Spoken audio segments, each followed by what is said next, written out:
Um, I didn't know if I really wanted to make this. I commented it already on his channel with my gray light video. Channel, not video. But there's a better way to do what it is I talked about on that comment because it's essentially a variable valve duration for the crankshaft, which essentially just needs to be attached to the flywheel or a secondary flywheel that will be a gear change. So it's like more of a slightly egg shape or hemispherical ish gear. Like it's going to be round, but then it's going to be slightly less round. And that changes gear teeth during that bottom dead center or near bottom dead center duration throughout, which helps exhaust, right? And I'm pretty sure crank would get up to in the 20s if I can get that ultimately done just as is, because that's a brute force simple easy. But if I use a two exhaust system, meaning at the top and also on the sides of the cylinder like I talked about, and then use the intake manifold with a pressure sensor, which would change a spring rate for the teardrop as it will go and extend out, and then be able to effectively create with also during its extending out to seal a change at different RPMs and pressures inside the manifold, a increased length of the runner, the ram air, right? That allows for increased pressure because of faster velocities, which is good, and it recirculates the vast majority of the pressure back into the manifold, which is what is something that you're looking for. But uh, it really depends on his friction coefficients and like when and where, because it's really based upon then timing for the pressure and the velocity characteristics of his air intake and his port and or direct injection setup.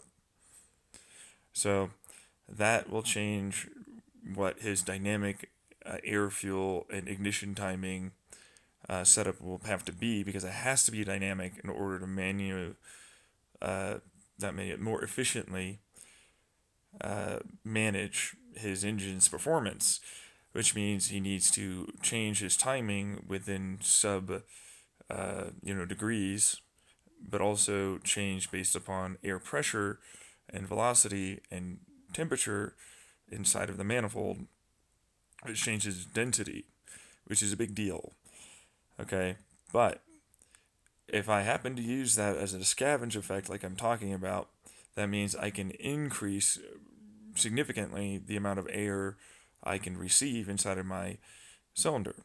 Now, I also thought about it where it's like, well, the piston doesn't need to be what it is, what he currently has.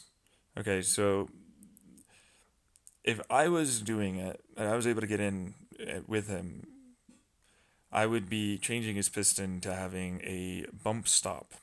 Effectively, it's on the journal of his crank, right? It's going to have like a little bit of a raised part, and as it moves with their crank, the crankshaft is, but also the connecting rod is, it'll move in the center a valve that allows for it to go bleed off into the crank.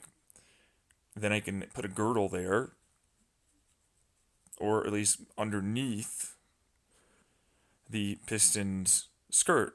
During the duration, I now have a separate, as it expands upwards, ability to, as I'm dumping it into the area below for a bottomer seal kind of situation, but again, it doesn't need to be super, super sealed. It just needs to be able to slide and allow for the connecting rod to go up and down. That's all it needs to do. So slide side to side and go up and down. That's all it has to do. But what that really means is like now I'm able to get the that exhaust to flow as it expands, but of course it's going to go somewhere, right? But it's like, right, that's fine. Okay, like where it is in the exhaust manifold, it'll go into the inside. That creates a different type of pressure characteristics that it'll go down, be just fine getting exhausted, but that becomes a vacuum sort of style as it pushes itself as a pressure wave and then it exhausts during that. It then allows for a continuation with Bernoulli's principle and a vacuum uh, situation that you can do because of continuation of exhaust. So, as intake can be increased, so too can exhaust. But for what it's worth, that's a little bit more maybe complicated than he maybe wants to do. But it does mean that I have the ability to dynamically, in a way, not really, but in a way, position a bump to allow for a scavenge effect that's set up for the RPM ranges that you're looking for your engine to operate at. So from low to high, which is fine, low, medium, and high, right? It all depends on what he's looking to do. Like it's kind of like a push rod, right? But that's fine. There's nothing that stops that from being totally usable. It's already at the bottom, and you can extend the duration of your exhaust, right, and have it start happening before. So it's like you have it a little bit before, you got it at that, you've already extended its duration, and then once it closes, you've extended it just a smidge, and then it closes and allows for you to get a really good scavenge, which means you can increase torque, okay, which means you can increase your horsepower as your RPMs go up, which I really believe you can get it into the max about 30 horsepower from his given design with those add-ons.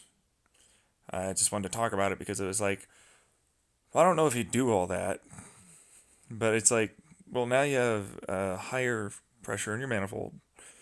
You have more exhaust that's more consistent, that acts far more similarly to a regular four-stroke cycle with a scavenge effect. And it should work from low, medium, and high up to a point of RPM because, of course, it's statically fixed. So you can't really do anything more than what you're already doing. But you have a much bigger exhaust, and that allows for you to get a lot more out of it, right? Then it's just pointing a fan at your engine to allow for different airspeed velocities to be understood by your ECU, and your timing and fuel injection system map that allows for you to improve the engine characteristics and power dynamically. So I hope that helps him. Not sure if he'd do all of it. I hope he does, just because it'd be really cool. I just like, hey, a shout out this guy over here. That's it. All right, like and subscribe. You know, ring that bell, all that. See ya.